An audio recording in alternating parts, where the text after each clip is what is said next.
हम लोग देखने वाले हैं एंजाइना और एंजाइना पैक्टोरिस। ठीक है, तो कार्डियोलॉजी में one of the most important topic होता है एक्चुअल में एंजाइना या एंजाइना पैक्टोरिस।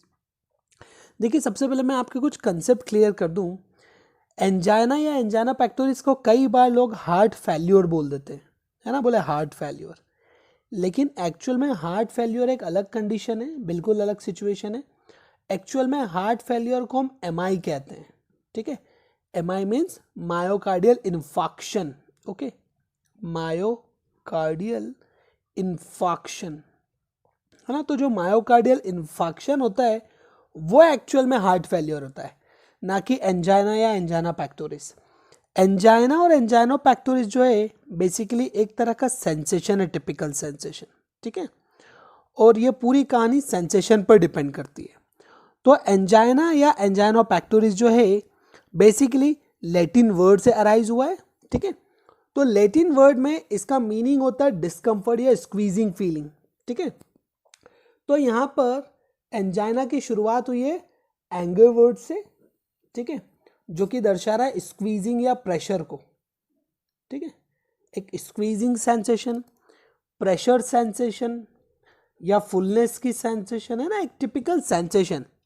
कोई स्क्वीज कर रहा है, कुछ प्रेशर रखा हुआ है, कुछ फुलनेस है, ये टिपिकल सेंसेशन। और पैक्टोरिस वर्ड आया पैक्टस से, और पैक्टस का मतलब होता है चेस्ट।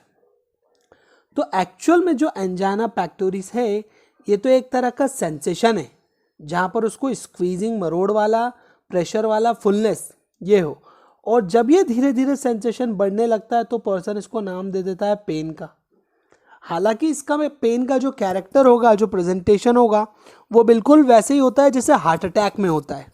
ठीक है, हार्ट अटैक, ठीक है, हार्ट फेल्योर नहीं, हार्ट अटैक, है ना। हार्ट अटैक की जो कंडीशन होती है उसे हम एमआई कहते हैं, ना कि एंजाइना पैक्टोरिस, है ना। तो हार्ट अटैक में जैसा प्रेजेंटेशन होता है कि जॉ में पेन जा रहा है, लेफ्ट शोल्डर में जा रहा है, लेफ्ट हैंड में जा रहा है, उस तरह का प्रेजेंटेशन हालांकि यहाँ मिलता है। लेकिन मैं आपको बताऊंगा कि एंजाइना का वो कौन सा वेरिएंट है जहां पर आप उसको हार्ट अटैक या एमआई से कंपेयर कर सकते हैं। ठीक है, तो उसकी हम लोग ना आगे बात करेंगे। सबसे पहले बात करते हैं एंजाइना में होने वाले रिस्क फैक्टर्स की, मतलब किन लोगों को एंजाइना की कंडीशन जो है वो हो सकती है। ठीक है, तो बहुत सारे अलग अलग रिस्क फैक्टर है। यूजुअली हम देखते हैं कि एंजाइना पैक्टोरिस जो है वो मोस्ट ऑफ द केसेस में अबव 45 ईयर्स में ही मिलता है, मतलब 45 साल के बियॉन्ड देखने को मिल सकता है। फिर स्मोकिंग के साथ इसका सीधा सीधा रिलेशन है ना, जितना ज़्यादा स्मोकिंग करेगा पर्सन उतने ज़्यादा चांसेस हैं। डायबिटीज़ मेलाइटिस के केसेस में ये देखा जा सकता है। ठीक है, डिसलिपिडेमिया, जितना ज़्यादा लिपिड ब्लड के अंदर उतने ज़्यादा चांसेस बढ़ेंगे। याद रखना, डिसलिपिडेमिया एक मेजर फैक्टर होता है। ठीक है, इसके अलावा पॉजिटिव फैमिली हिस्ट्री,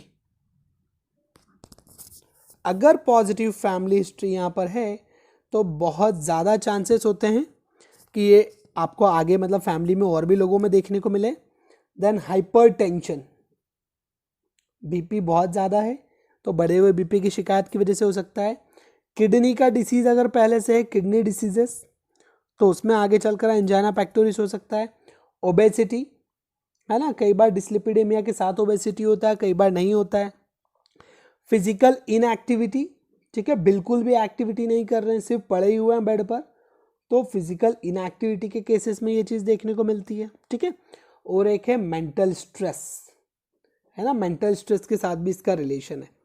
तो एक्चुअल में ये बहुत सारे सर्कमस्टांसेस है या रिस्क फैक्टर है जहां पर कहीं ना कहीं हम इस सिचुएशन को देख सकते हैं। अब हम पहले ये समझते हैं कि एक्चुअल में एंजाइना में होता क्या है ना, इसका इटियोपैथोजेनेसिस समझते हैं कि ये क्या हो रहा है, कैसे हो रहा है। तो इसको समझने के लिए आपको सबसे पहले एक बेसिक कंसेप्ट समझना होगा। देखिए क्या है, हार्ट हमारी बॉडी में जो है वो one of the most important organs में से एक है। ठीक है, क्यों? क्योंकि हार्ट का काम होता है हमारी पूरी में बॉडी में ब्लड सप्लाई करना।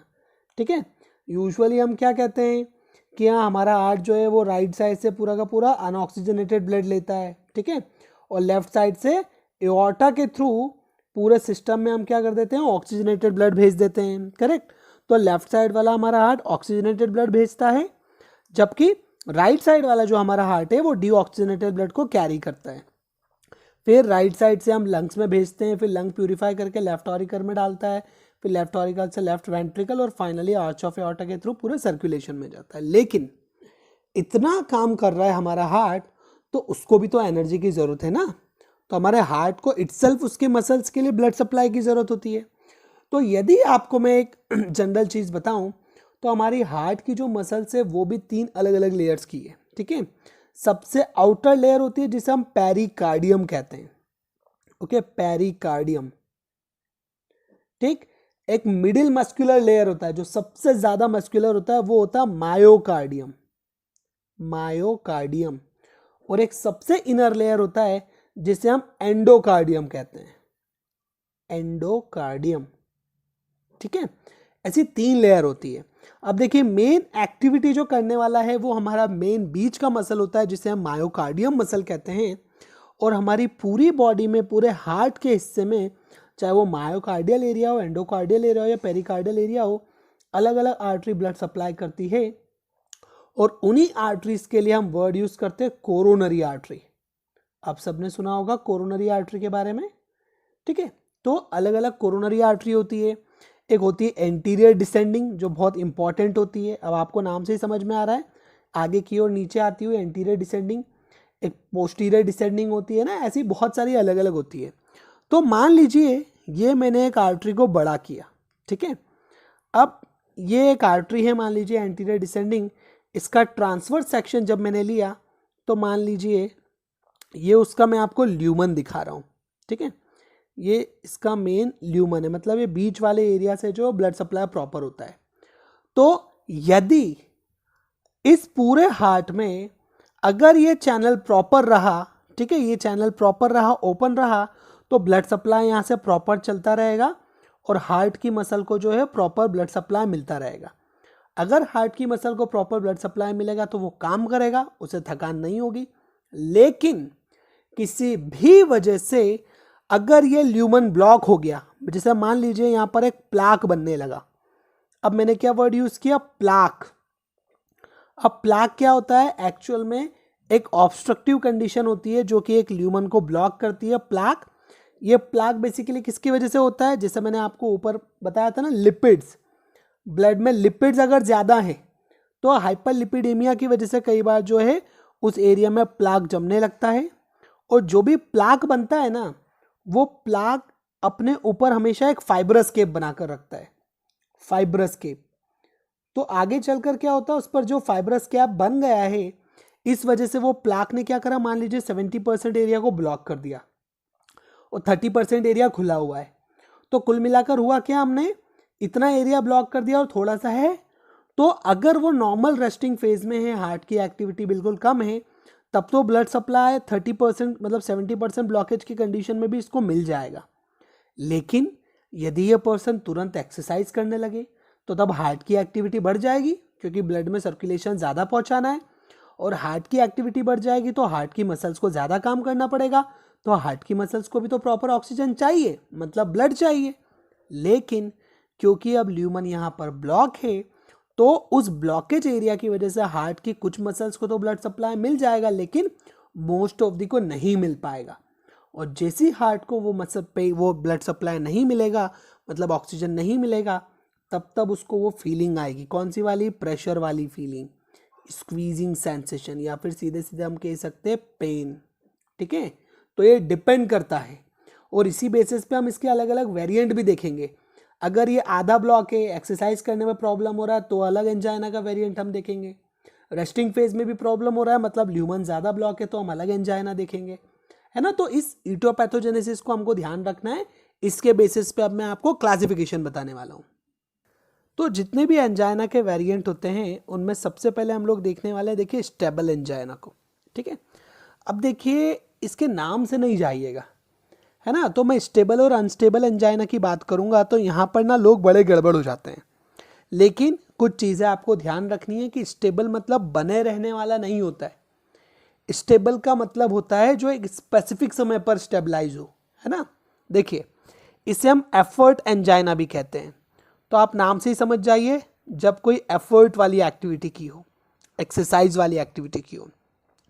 तो यूजुअली ये जो एंजाइना है ये रिप्रेजेंट करता है कि पहली बात तो कि ल्यूमन जो है वो कंप्लीटली ब्लॉक नहीं हुआ है, ठीक है, जो ल्यूमन है वो कंप्लीट ब्लॉकेज नहीं हुआ है, ठीक है। तो कंप्लीट ब्लॉकेज नहीं हुआ है तो क्या हुआ, मतलब जो हार्ट की मसल से उनको ब्लड सप्लाई मिल तो रहा है लेकिन ओनली रेस्टिंग फेज में। तो यहाँ पर रेस्टिंग फेज में कोई भी सिम्टम नहीं आएंगे, आपको ध्यान रखना है, ठीक है। तो रेस्टिंग फेज में कोई सिम्टम नहीं है पहली चीज, ठीक है। इसको सिम्टम सिर्फ कब आते हैं, जब ये कोई एक्टिविटी करता है ना। तो कब आएंगे सिम्टम, जब एक्टिविटी करेगा, क्योंकि हार्ट की एक्टिविटी बढ़ेगी तो हार्ट को ब्लड सप्लाई बढ़ेगा।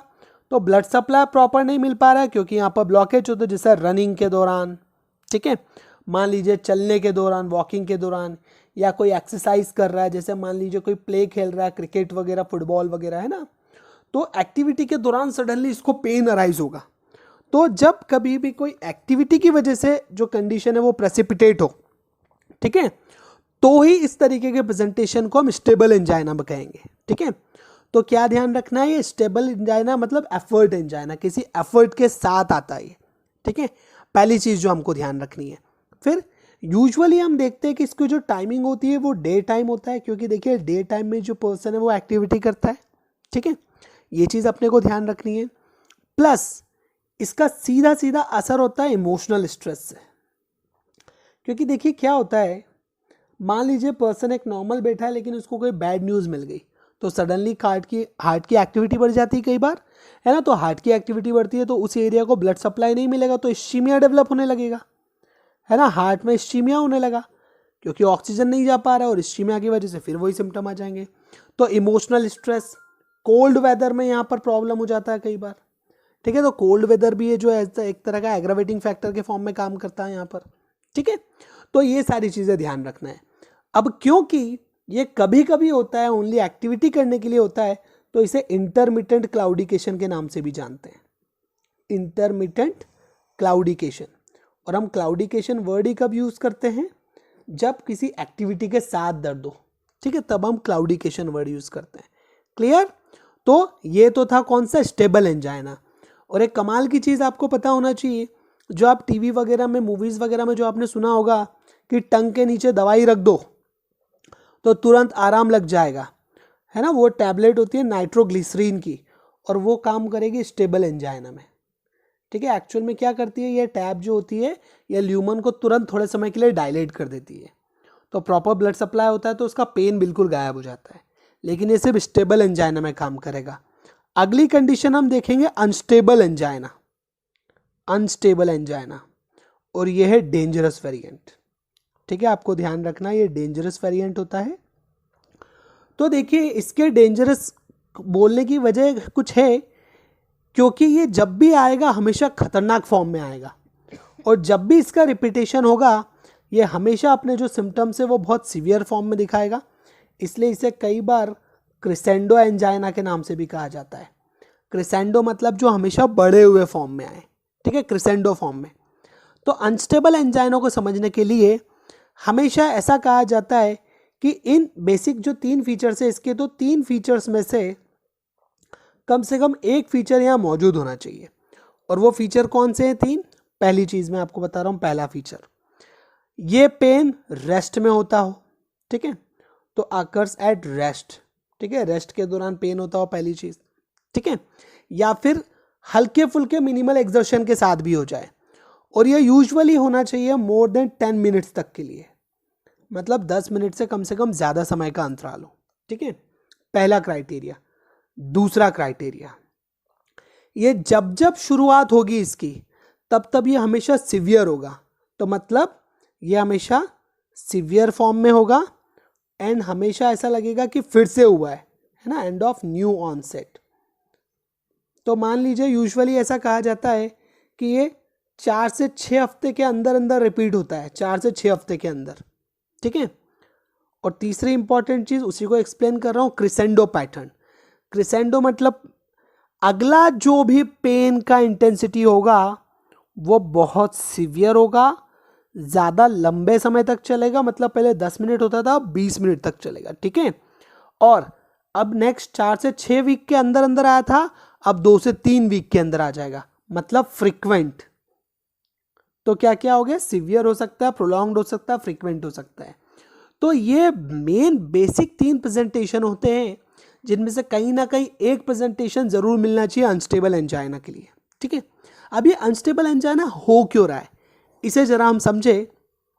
तो देखिए, मैंने आपको बताया था कि ल्यूमन बेसिकली ये यहाँ पर जो ब्लॉकेज है वो किस वजह से हुआ है, एक प्लाक बनने की वजह से हुआ है। मान लीजिए एक प्लाक है, अगर ल्यूमन को मैं ऐसा बताऊं तो मान लीजिए ये प्लाक अंदर बना हुआ है ना ट्रांसफर सेक्शन में, और इस प्लाक के ऊपर क्या था, एक फाइब्रस कैप था, ये रहा फाइब्रस कैप। तो हुआ सिर्फ ये है कि जब भी ब्लड का फ्लो बहुत ज़्यादा तेज हो जाता है तो ये फाइब्रस कैप कई बार क्या हो जाता है, डिटैच हो जाता है। और जैसे ये फाइब्रस कैप डिटैच होता है ना, तो इसके अंदर क्या बहुत सारा मटेरियल भरा था, ब्लड सेल्स भी भरे थे, तो वो मटेरियल और ब्लड सेल्स इस एरिया को ब्लॉक करने लगते हैं। और जैसे ये एरिया ब्लॉक होने लगता है, सिम्टम्स की सीवियरिटी जो है वो बढ़ती जाती है। अगर आप ध्यान से देखेंगे तो ल्यूमन कंप्लीटली ब्लॉक हो गया है ना।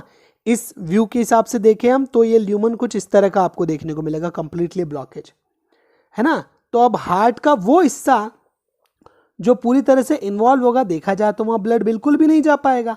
अब वो एक्टिविटी नहीं भी करेगा ना तो भी उसको पेन होगा। इसलिए यहाँ पर प्रॉब्लम क्या हो रहा है कि रेस्टिंग फेज में भी यहाँ पर जो है पेन हो रहा है। ठीक है, अनस्टेबल एंजाइना। तो ये भी हमको ध्यान रखना है कि अनस्टेबल एंजाइना ऐसा होता है। ठीक है, फिर दूसरी चीज़ क्या है, ये जैसा मैंने कहा रेस्ट के समय भी हो सकता है।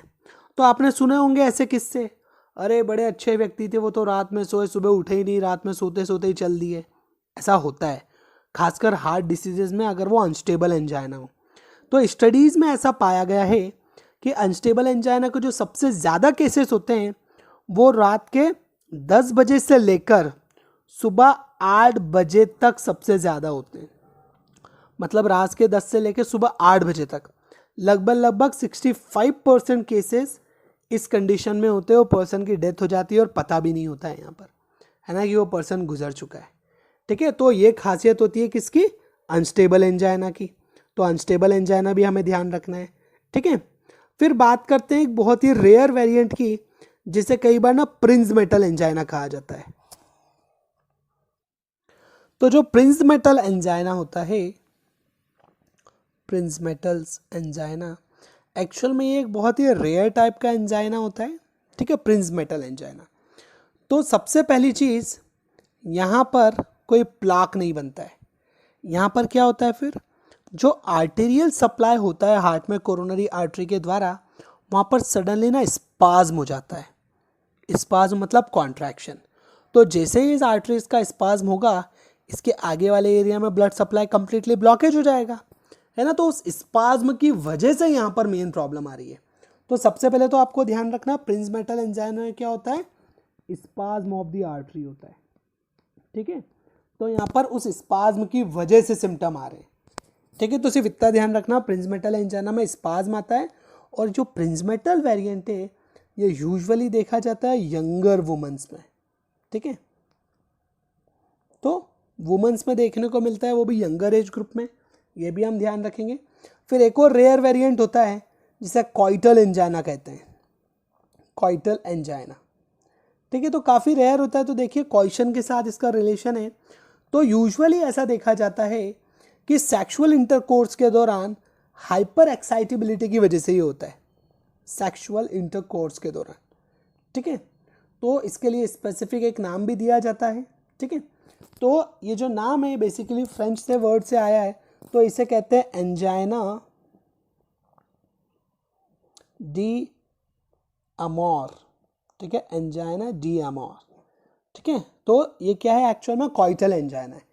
रेयर होता है यूजुअली ये, है ना, और मोस्टली उन पेशेंट्स में देखने को मिलता है जो पहले से किसी ना किसी कोरोनरी आर्टरीज डिसीज से सफ़र कर रहे हैं। ठीक है, तो ये थे कुछ इंपॉर्टेंट क्लासिफिकेशंस। क्लिनिकल फीचर्स की बात करें तो जैसा मैंने कहा कि एक्चुअल में एंजाइना पेक्टोरिस जो है स्पेसिफिक सेंसेशन है। ठीक है, तो सबसे पहले यहाँ पर एपिगैस्ट्रिक रीजन में या सेंटर ऑफ चेस्ट में प्रेशर का सेंसेशन, या उससे बहुत हैवीनेस की फीलिंग आ सकती है, या उससे टाइटनेस की फीलिंग आती है ना। एक्चुअल में ये अलग अलग सेंसेशन आते हैं। कई बार स्क्वीजिंग की सेंसेशन आती है कि कोई वहाँ पर मरोड़ रहा है उस एरिया को, या फिर चोकिंग, घुटने की, है ना, दम घुट रहा हो जैसे। तो इस तरह के सेंसेशन से, फीलिंग से शुरुआत होती है। ये सेंट्रल एरिया में हो सकता है, सेंट्रल चेस्ट एरिया में हो सकता है, या फिर कई बार एपिगैस्ट्रियम रीजन के साथ शुरुआत होती है, ठीक है, जस्ट एपिगैस्ट्रियम रीजन में। तो एपिगैस्ट्रियम रीजन के साथ शुरुआत होती है और ये पेन जो है वो बॉडी में अलग अलग जगह पर जाकर रिफर्ड हो सकता है। तो कई बार ये बैक जाता है, कई बार ये नेक एरिया तक ही रह जाता है, कई बार ये जॉ तक जाता है और कई बार ये पूरे शोल्डर तक जाता है। तो एक टिपिकल रिफर्ड पेन जैसा मैंने बताया, ये एक्चुअल में हार्ट अटैक जैसा प्रेजेंटेशन होता है यहाँ पर, क्योंकि पूरे स्किन एरिया में ना डर्मेटोम्स जो है वो कहीं ना कहीं सिचुएटेड है, सप्लाइड हो रहे हैं, ठीक है। तो मैं डर्मेटोम्स की यदि आपको बात समझाऊं तो अभी आपको इतना समझने की ज़रूरत है कि ये जो पेन है यूजुअली हार्ट अटैक के जैसे अगर हम बात करें तो यूजुअली ये लेफ्ट साइड में रिफर करता है, मतलब यहाँ से पेन जो है वो शुरू हुआ है, ठीक है, जस्ट इमेजिन करिए। तो पहले ये जा रहा है नेक तक, ठीक है, नेक के बाद ये जो सराउंडिंग एरिया पूरा जॉ वाला एरिया है, तो जॉ तक जा सकता है, देन लेफ्ट शोल्डर तक रिफर्ड हो सकता है, और लेफ्ट शोल्डर के बाद ये लेफ्ट आर्म तक जा सकता है, ठीक है। तो लेफ्ट आर्म भी आपको ध्यान रखना है, ठीक है, कि लेफ्ट आर्म तक जा सकता है ये, है ना। तो ये टिपिकली फिंगर्स तक भी जा सकता है, लेफ्ट फिंगर्स तक, ये भी आप लोग ध्यान रखेंगे, ठीक है। तो रेडिएशन का पैटर्न कैसा है, बिल्कुल जैसा कि एक्चुअल में हार्ट अटैक में होता है, ठीक है। तो मैं यहाँ पर एक्सप्लेन कर देता हूँ फिर से। चेस्ट से ये गया नेक पर, नेक से जॉ पर, जॉ से लेफ्ट शोल्डर, है ना, left shoulder, then left arm, left forearm, और फाइनली हैंड, ठीक है। तो लेफ्ट हैंड तक जा सकता है ये, है ना। तो इस तरह का प्रेजेंटेशन है। साथ साथ कुछ टिपिकल प्रेजेंटेशंस मिलेंगे जैसे ब्रीथलेसनेस, ठीक है, सांस ठीक से नहीं आएगी, ब्रीथलेसनेस वाली फीलिंग आ जाएगी यहाँ पर, ठीक है। बहुत ज़्यादा पसीना आने लगता है तो स्वेटिंग होगा अच्छा खासा, नौशिया की फीलिंग आती है कई बार, है ना। ये कहीं ना कहीं दर्शा रहा है कि सिंपैथेटिक सिस्टम जो है वो कहीं ना कहीं एक्टिवेट हो गया, मतलब ऑटोनोमिक नर्वस सिस्टम जो है वो कहीं ना कहीं एक्टिवेट हो गया। कई बार वॉमिटिंग तक हो जाती है, ठीक है, कई बार पर्सन पूरा पीला पड़ जाता है, पेलॉर्नेस आ जाती है ना। तो ये टिपिकल प्रेजेंटेशन से जो हमें देखने को मिलते हैं। बात करते हैं इन्वेस्टिगेशंस की, कि इन्वेस्टिगेशन में हमें क्या मिल सकता है, ठीक है। तो सबसे पहले तो देखिए टिपिकल ना हमको एक प्रेजेंटेशन पता होना चाहिए कि पेन का प्रेजेंटेशन कैसा है। तो डायग्नोसिस करने के लिए हम उसकी शुरुआत और उसका प्रेजेंटेशन पूछेंगे, लेकिन इसके अलावा सबसे पहले चलते हैं ईसीजी, ठीक है। सो ईसीजी हमारे लिए बहुत इंपॉर्टेंट हो जाता है यहाँ पर, क्योंकि ईसीजी की मार्किंग देखने को हमको बहुत ज़रूरी हो जाती है यहाँ पर। देखिए अगर मैं आपको एक नॉर्मल ईसीजी का पैटर्न समझाऊं तो वो हमेशा कुछ इस तरह का होगा।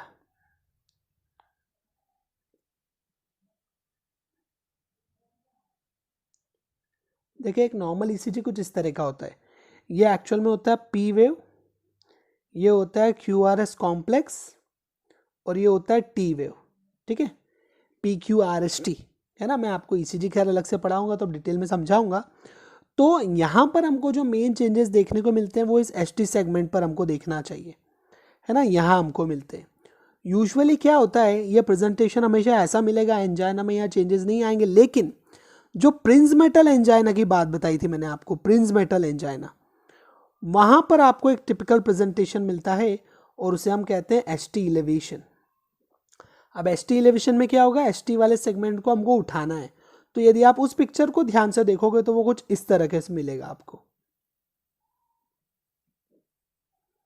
अब ये वाला पोर्शन नीचे आता है थोड़ा सा और फिर सीधे सीधे सीधे सीधे आपको कुछ इस तरह का मिलता है, ठीक है। तो अगर आप ध्यान से देखेंगे तो क्यू आर एस यहाँ से शुरू और ये टी सेगमेंट, यदि आप देखो इसको कंपेयर करो, ये एस से लेकर टी तक कैसे जा रहा था, सपाट होकर एक जगह पर भरा था। अब ये पूरा एस से लेकर टी सेगमेंट जो है वो ऊपर की ओर है, इसे कहते हैं एस टी इलेवेशन, ठीक है। तो ये जो एस टी इलेवेशन है ये आपको प्रिंस मेटल एंजाइना में मिलेगा सिर्फ, ना, बाकी एंजाइना की वेरिएंट में नहीं मिलेगा। तो ये भी आपको ध्यान रखना है। जबकि चाहे वो अनस्टेबल हो या स्टेबल हो, वहाँ पर आपको नॉर्मल पैटर्न का ईसीजी भी देखने को मिल सकता है। तो ये भी हम क्लियर कर लेंगे, ठीक है। दूसरी चीज़, ब्लड इन्वेस्टिगेशन में हम कार्डियक मार्कर्स की भी बात कर सकते हैं, लेकिन मैं अभी आपको कार्डियक मार्कर्स के बारे में नहीं बताऊंगा। जब हम हार्ट अटैक पढ़ेंगे, मतलब मायोकार्डियल इन्फार्क्शन पढ़ेंगे, तब हमको कार्डियक मार्कर्स की ज़्यादा ज़रूरत होती है, ठीक है। तो वहाँ पर मैं आपको अच्छे से एक्सप्लेन करूँगा। देन इकोकार्डियोग्राफी, ठीक है, तो इकोकार्डियोग्राफी की ज़रूरत पड़ सकती है यहाँ पर, ठीक है, तो ये चीज़ हमको ध्यान रखना। और ज़रूरत पड़े तो सिटी स्कैन, कि हो सकता है वो कार्डियक पेन हो ही ना, है ना, तो हमको कई बार डिफ्रेंशिएट भी करना होता है, तो डिफ्रेंशिएशन भी हमको कैसे करेंगे, जब इन सब चीज़ों को देखेंगे, क्लियर आउट करेंगे, तब हमको समझ में आएगा ये, ठीक है। इसके अलावा देखो ट्रेडमिल टेस्ट होता है एक। ट्रेडमिल टेस्ट एक्चुअल में कुछ नहीं है, पर्सन को ट्रेडमिल पर दौड़ाते हैं और उसका ईसीजी लेते हैं। तो जब पर्सन दौड़ता है ट्रेडमिल पर तो क्या होता है, उसके हार्ट की एक्टिविटी बढ़ेगी, तो अब हम देखते हैं कि उसमें क्या क्या क्लिनिकल प्रेजेंटेशन में चेंजेस आ रहे हैं, ठीक है, और ईसीजी में क्या क्या चेंजेस आ रहे हैं, तो उस हिसाब से हम पता कर सकते हैं ट्रेडमिल टेस्ट के थ्रू, ठीक है। और बात करें फाइनली ट्रीटमेंट की, तो देखिए सबसे इंपॉर्टेंट चीज़ जैसा मैंने बताया नाइट्रोग्लिसरीन, आपको मैं पहले भी बता चुका हूँ। तो नाइट्रोग्लिसरीन जो है वो एडवाइस कर दिया जाता है, क्योंकि ये ल्यूमन को थोड़ा सा नैरो करता है, ठीक है, एक तरह का वैसोडाइलेटर है, ठीक है, तो डायलेशन का काम करता है, वैसोडाइलेटर है ये। इसके अलावा कैल्शियम चैनल ब्लॉकर्स दिए जाते हैं यहाँ पर, कैल्शियम चैनल ब्लॉकर्स, ठीक है, और वर्कलोड कम करने का एडवाइस किया जाता है, बेड रेस्ट का एडवाइस किया जाता है ना, और अगर ज़्यादा होता है तो फिर कोरोनरी बाईपास सर्जरी करेंगे, तो वो भी मैं आपको आगे आने वाले टॉपिक्स में बताऊंगा, ठीक है। शंट की ज़रूरत पड़ी है तो वो कर देंगे, बलून एंजियोप्लास्टी, है ना, तो सब लोग जानते हैं ये सर्जरी है। तो बलून एंजियोप्लास्टी में बेसिकली वो बलून को इंसर्ट करते हैं, ठीक है, तब वो इन्फ्लेटेड नहीं होता है, लेकिन न्यूमन के अंदर ऐसे एक रॉड होती है, इसके अंदर बलून होता है, अंदर पहुँचाकर उसको इन्फ्लेट कर देते हैं, और इन्फ्लेट होने के बाद उसको आगे पीछे ऐसे घींचते हैं, तो वो जो प्लाक होता है वो कहीं ना कहीं सपाट हो जाता है, एंजियोप्लास्टी। या फिर इस एरिया को आप बाईपास कर दें, तो जिसे हम कोरोनरी आर्टरी बाईपास ग्राफ्टिंग कहते हैं, CABG, ठीक है। तो ये कुछ ट्रीटमेंट के तरीके हैं, इतना हमें ध्यान रखना है एंजाइना के बारे में।